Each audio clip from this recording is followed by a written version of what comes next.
Hello, and welcome to the Savvy Safety Sisters Partner in Prevention podcast. I'm your host, Carrie Pasquarello, and we know one of the best ways to make a difference in preventing harm is to bring stories from around the world in hopes of bringing awareness to help keep you and your family safer.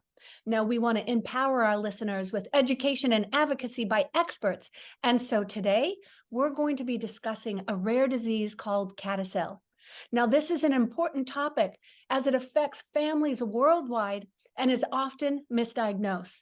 So let's welcome my guest, Sheila Connor. Hello, thank you for having me. Welcome, Sheila. Can you take a few minutes to share a little bit about yourself and your involvement with CADASIL? Okay, well, our CADASIL journey started in 2015 when my husband Tom, who was 54 years old, very healthy individual, took really good care of himself, woke up one morning and he couldn't move, and got him to the hospital right away, realized he was having a stroke. And he spent 2 weeks in inpatient rehab, 4 months outpatient rehab, and they had no idea what was wrong with him, why a seemingly healthy person, no stroke indicators, would have a stroke.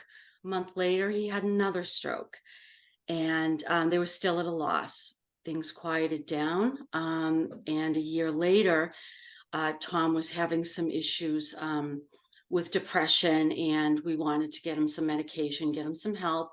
And we went to see a forensic neuropsychiatrist who listened to Tom very quietly for 20 minutes and then said, I'm sorry, but I believe you have this rare disease called CADASIL. I'd like you to get tested and we'll know in 3 weeks. And in 3 weeks, the test came back positive. And that started our CADASIL journey with Tom. He was adopted, so we had no, we had no idea what CADASIL was, no family history to go back and look over to see if there were anybody else in the family who might have it. So that really started our journey. Education, becoming the best advocate I could be for Tom. Was his first line of defense. I worked with the doctors. We all worked as a team to just get him the best help so that he could have the best quality of life. And, for a couple of years, he did really well. And, unfortunately, he passed away in July of 2022. Well, I'm so sorry. I'm so sorry Oh, to hear thank you. that. Once Thank again, you. you being his biggest and strongest advocate is so important. And that's a really important thing for all of our listeners to be able to hear. Now, could you explain a little bit more about CADASIL and what it is? Sure. Okay. So CADASIL, it is an acronym, and it's probably the longest, what do I want to say? It's the longest named illness that there is, but I'll just go through the acronym. C is cerebral, having to do with the brain. Autosomal deals with the non-sex numbered chromosomes, and CADASIL lands on chromosome 19. Dominant stands for if a parent has it, just one parent, they have a 50-50 chance of passing it on to their child. Arteriopathy means a disease of the arteries. Subcortical is deep in the brain. Infarcts is small areas of tissue that die off because of loss of blood supply. And the longest one and the hardest word, leukoencephalopathy, and that is damage to the white matter, and it's more commonly known as white matter disease. And in the 1950s, there was a French physician who had a family and they all had dementia, and dementia young, and this person thought to themselves, this is going to be something else. This just can't be dementia because it seems to be inherited.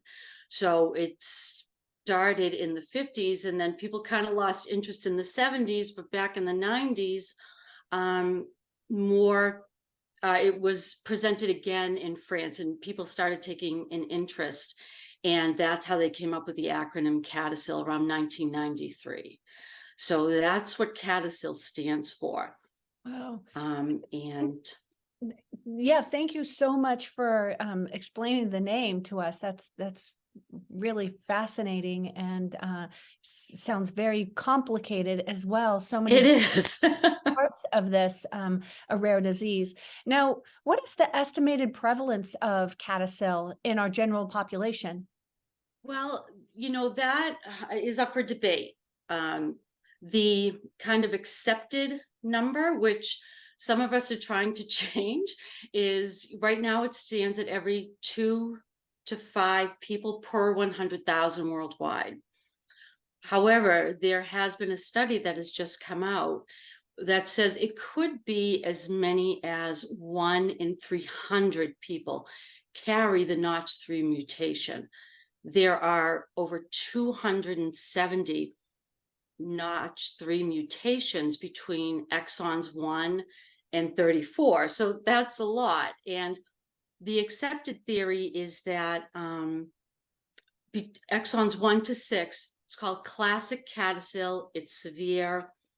And if your mutation lands on between 1 and 6, it's going to be, pretty severe. Exon 7 through 34, you have a much milder impact of CADASIL on your life. But what new studies are finding is that lifestyle plays a role, comorbidity plays a role, and also environmental factors. So you could have a family who has it on exon 4 who's actually doing quite well, a grandfather who's in his 80s, and still doing okay. And, so there is just a lot more research that needs to be done on this to kind of, figure it out. But 1 in 300 is a pretty shocking number. Right, exactly. That is a shocking number. So now let's go over what the symptoms are of CADASIL. That would be, I think, Sure. important to Sure. cover. The symptoms are pretty varied. 30% of CADASILians will get migraines with aura. There are multiple strokes that eventually lead to dementia, and these strokes are not typical common strokes. They're not blockages in a major artery, and they're not hemorrhagic, big bleeds. They're micro bleeds, and they're very small ischemic infarcts. Just a small area is affected. There is cognitive deterioration in memory and thinking skills. There can be seizures, but not always. Sometimes there are vision problems, slow movement, or tremors like someone would have in Parkinson's disease. There are psychiatric problems, mood disturbances, apathy, depression. Someone might have numbness or weakness. So, there's a whole host of things that come with CADASIL. Some people get them all, some people only get a few. Wow. Yeah, there's an enormous number of symptoms, and Yeah. I bet that plays into a lot of misdiagnosis. But let's go into, is CADASIL systematic? It is. It is called, and I want to get this right. CADASIL is a systemic microangiopathy, if I said that right, which just means that, microangiopathy is a disease of the small blood vessels. So this is systemic.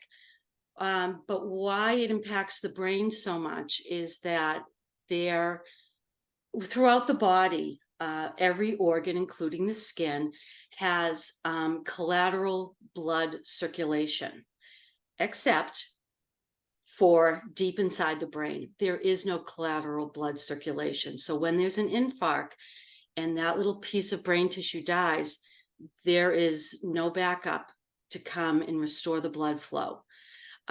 So whereas it's still happening throughout the body, but because there is this little backup system, it impacts the brain mostly, but it is systemic, and it does, it can involve the heart. Some people have heart problems, little tiny infarcts in the heart. I know my husband Tom, he started getting infarcts in his large intestine, and they attributed that to CADASIL. So yeah, they say it's cerebral, but it really encompasses the whole body. The whole body. So then that kind of leads me back to my my comment earlier about misdiagnosis. So I know Yeah. 1 in 10 Americans over 65 have dementia. Do you think any of these can be misdiagnosis? And what are your thoughts on that? Absolutely. When someone goes, you've got you present to the doctor with a migraine, and the doctor does not automatically think genetic disease. They will treat you for the migraine and give you medication. Mood disturbances in young people, whether it's depression or whatever, nobody goes to, oh, is this genetic? White matter disease is, what do I want to say? It's associated with age. So, and also dementia can be associated with white matter and with age. So when a doctor is looking at a patient and they present with several of these issues, they have to, look at the MRIs. If they're going to, give an MRI. Also with stroke, a stroke lesion in a CADASIL patient is incredibly similar to an MS lesion. So what's the first thing that doctors think of? Oh, MS, or dementia. Oh, well, it's your age. And that's just what it is. So they really have to take a look at, is the white matter changes, does that match up with the person's age? There's a lot of white matter disease and the person is young, that's an enormous red flag right there. Right. Wow. And so that kind of takes me right to the question of what are the challenges of the CADASIL community? And this includes our patients and all of our families. Yeah, absolutely. So, you have to, first of all, for the parent, there's a 50-50 chance you're going to pass it on to your child. Getting a patient a correct diagnosis, having a doctor who will not only take your medical history, but also be very careful to take your family's medical history and look for the pattern. And the general population does not realize that CADASIL is the most common form of hereditary stroke and young dementia. There's just a lack of awareness also in the medical community. They look for, nobody really knows a lot about CADASIL, so they don't go there as, gee, you've got X, Y, and Z. Could this be CADASIL? They think of MS, they think of depression. Well, you just have migraines, but you've got migraines. There is a lack of funds for research right now there are so many components to this disease. And I feel that every person who has CADASIL, how it plays out for them is as individual as their fingerprint. In families, someone could be, not impacted minimally, and yet their sibling dies young. So it's just, there's so much more to be learned and researched. There is no treatment, there is no cure. So, how do we turn that? How do we shift that to get the funds, to get people involved? The CADASIL community, I really feel, is what's going to turn this around. It's a very hard disease, but if we can all come together and just start bringing awareness, it's really going to change the tide on this. Right. And so that kind of leads me into another question, or I'd like your comments on. I've heard Sure. a lot of great things about Dr. Fanny Alahi. Can you share more about her work in the CADASIL field? Yeah, she is just fantastic. I learned about her shortly after my husband Tom passed away, and got a chance to speak with her, and just absolutely phenomenal woman who is researching CADASIL out of Mount Sinai, New York, with her lab. And she has just partnered with Cure CADASIL, and together with Cure CADASIL, they have been awarded a Chan Zuckerberg Initiative funded CADASIL study. And what they're going to do is they're going to study and try to identify therapeutic targets for CADASIL, try to come up with a treatment for CADASIL. And she's just fantastic. And if you'd like, if the listeners would like to learn more, they can go to curecadasil.org. There are also a number of other studies besides Dr. Alahi's, or you can find her lab at www.alahilab.com. And you can also follow her on Twitter at Fanny Alahi. And she's just fantastic. Lots of good things. I mean, we have a lot of challenges, but there are a lot of amazing researchers, and Dr. Fanny is one of them, who are trying to figure this out for us, and we're so appreciative. And I think that's where our hope comes from, is from people like her doing Absolutely, the work on the absolutely. ground and really embracing the families that are having these devastating diseases and rare diseases in their life. So we have to say thank you so much to her and all her hard work and all the people in the field. Absolutely. But now I'll ask you, so what can families and caretakers do? What's some advice if you're newly diagnosed, or if you kind of have the idea that this might be a possibility? Okay, well, I think if you have a loved one, or if yourself is newly diagnosed, I guess I'll take it from, I was the caregiver for Tom. Take a deep breath. Nothing has to be figured out this week or this month. You gotta absorb what's happening. And if you're a caregiver, the best thing you can do is to learn everything you can about this disease. You are your loved one's best advocate. Work with the team of doctors. Don't be afraid. It's very intimidating. I know, because I've lived it, to speak up to doctors if you feel things aren't going in the right direction, or if there's something you want to try that you think will be beneficial for your loved one. Speak up. You can try it. You want the very, very best quality of life for your loved one. And so you need to be their very, very best, as best you can, be their advocate. You're their first line of defense. Absolutely. So, well, we're at the end of our time today. So I just want to ask you, do you have any last words that you'd like to share with our audience? Thank you so much for listening. Please, go to curecadasil.org, or there's also a new website coming, thinkcadasil.org, which is going to be, we're going to be posting awareness and the latest studies that are coming out on CADASIL. And just thank you so much for taking the time to listen. I really appreciate it. Thanks so much. Yeah, thank you so much again, Sheila, for joining us. And Thank you so much, Carrie. yeah, especially to highlight CADASIL.